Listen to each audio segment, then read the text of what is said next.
Hello दोस्तों, तो आज के इस वीडियो में हम कुछ खास तरह के प्रश्नवाचक हिंदी वाक्यों को अंग्रेजी में अनुवाद करना सीखने वाले हैं। जैसे कि सबसे पहला वाक्य आपको यहाँ पर दिख रहा होगा। सबसे पहला वाक्य है क्या यह अच्छा है। इसी प्रकार का दूसरा वाक्य है क्या यह मुमकिन है। इस तरह के शब्दों का इस्तेमाल हम अक्सर अपने बोलचाल में किया करते हैं। तो इस तरह के हिंदी वाक्यों को कैसे हम अंग्रेजी में बोलेंगे, यानी कि अंग्रेजी में अनुवाद कैसे करेंगे, यही हम आज के इस वीडियो में सीखने वाले हैं। तो शुरुआत हम सबसे पहले वाक्य से करते हैं। पहले वाक्य में लिखा गया है क्या यह अच्छा है। अब क्योंकि पहले क्या लिखा गया है, इसीलिए हम सबसे पहले हेल्पिंग वर्ब का इस्तेमाल करेंगे। अब देखो सब्जेक्ट क्या है। सब्जेक्ट का मतलब होता है जिसके बारे में बात हो रही है। यह सब्जेक्ट है। यह का अंग्रेजी में मतलब दिस होता है या फिर इट होता है। इट के साथ में हेल्पिंग वर्ब इज लगता है। तो इसीलिए हम यहाँ पर जो क्या लिखा गया है ना, इसके लिए सबसे पहले यहाँ पर लिखेंगे इज। तो हमने इज लिखा।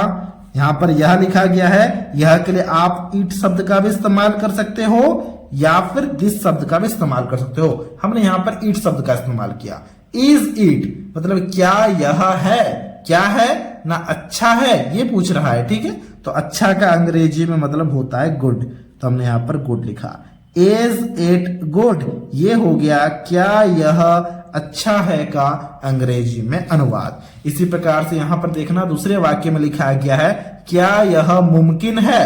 तो क्या के लिए हम क्या लिखेंगे। क्या के लिए हमने यहाँ पर लिखा इज सबसे पहले। ठीक है, क्योंकि सब्जेक्ट हमारा क्या है, देखो सब्जेक्ट यह है, तो यह के लिए हम यहाँ पर लिखेंगे इट। तो हमने यहाँ पर इट लिखा। इज इट मतलब क्या यह है। क्या है, मुमकिन है, ये बोल रहा है। मुमकिन का अंग्रेजी में मतलब क्या होता है। मुमकिन का अंग्रेजी में मतलब होता है पॉसिबल। तो हमने यहाँ पर पॉसिबल लिखा।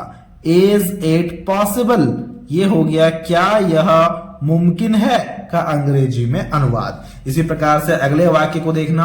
अगले वाक्य में लिखा गया है क्या यह मुश्किल है। अब देखो मुश्किल का मतलब क्या होता है, ये हमें यहाँ पर पता लग रहा होगा। तो क्या यह के लिए सबसे पहले इज इट लिख लेते हैं, जैसे कि हमने पहले दोनों वाक्यों के लिए किया है। तो हमने यहाँ पर भी लिखा इज इट। ठीक है, फिर देखो लिखा गया मुश्किल है। मुश्किल का अंग्रेजी में मतलब होता है डिफिकल्ट। तो हमने यहाँ पर डिफिकल्ट लिखा। इज इट डिफिकल्ट, स्पेलिंग को जरा अच्छे से ध्यान से देख लेना। ठीक है, तो हमने यहाँ पर लिखा इज इट डिफिकल्ट, ये हो गया क्या यह मुश्किल है का अंग्रेजी में अनुवाद। इसी प्रकार से चौथे वाक्य को देखना। चौथे वाक्य में लिखा गया है क्या यह सही है। तो क्या यह के लिए क्या करेंगे बताओ। क्या यह के लिए हम लिखेंगे इज इट। ठीक है, तो हमने लिखा इज इट। सही का अंग्रेजी में मतलब होता है राइट। तो आप लिखेंगे राइट। इज इट राइट मतलब क्या यह सही है, और क्वेश्चन मार्क को देना हमें नहीं भूलना है। इसी प्रकार से अगले वाक्य को देखना। अगले वाक्य में लिखा गया है क्या यह सस्ता है। तो क्या यह के लिए क्या लिखेंगे। क्या यह के लिए हम लिखेंगे इज इट। और सस्ता का दो अंग्रेजी में मतलब होता है, एक होता है चीप और एक होता है अफोर्डेबल। तो हम यहाँ पर चीप शब्द का इस्तेमाल कर रहे हैं। तो हमने यहाँ पर लिखा इज इट चीप मतलब क्या यह सस्ता है, और अगर आप चाहो तो अफोर्डेबल शब्द का भी इस्तेमाल कर सकते हो। ठीक है, अब देखना यहाँ पर छठे वाक्य को। अब इसके ट्रांसलेशन को अभी आपको खुद से करना है। छठे वाक्य में लिखा गया है क्या यह ठंडा है। अब ठंडा का अंग्रेजी में मतलब क्या होता है। ठंडा का अंग्रेजी में मतलब होता है कोल्ड। मैं यहाँ पर लिख देता हूं। अब आप इसके ट्रांसलेशन को काफी आसानी से कर सकते हो।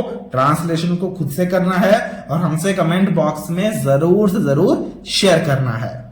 तो दोस्तों ये था आज का वीडियो। अगर आपको ये वीडियो अच्छा लगा है तो इस वीडियो को एक लाइक जरूर से जरूर कर देना, और कुछ इसी तरह के वीडियोस को देखने के लिए आप हमारे चैनल को भी सब्सक्राइब कर सकते हो।